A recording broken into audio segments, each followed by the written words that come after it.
অন্যায় করলো তাদেরকে এই প্রশাসনের একটা অংশ মুখ্যমন্ত্রী বাঁচানোর জন্য কেন তৎপর হয়ে উঠছে, এর জবাব আগামী দিনে দিতে হবে। আমরা শান্তিপূর্ণ আন্দোলনের পক্ষে, গণতান্ত্রিক ও বঞ্চিত আন্দোলনের পক্ষে, বিচার ব্যবস্থার প্রতি সম্মান রাখি। যদি কোন কলকাতা হাইকোর্টের কোন বিচারপতি যদি আমাদের রাস্তায় আঘাত দেয় বা সাধারণ মানুষের মনে যদি প্রশ্ন তোলে, বিচার ব্যবস্থার প্রতি যদি আমাদের আস্থা কমে, সেই বিচারপতি কিন্তু দায়ভার নিতে হবে।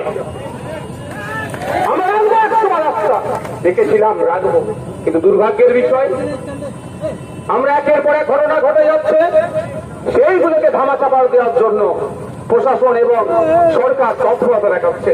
আমরা ভুলে যাচ্ছি না শিকারী মোড়ার ঘটনা, আমরা ভুলে যাচ্ছি না বিদ্যুৎ মন্ডলের ঘটনা, আমরা ভুলে যাচ্ছি না গত বছরে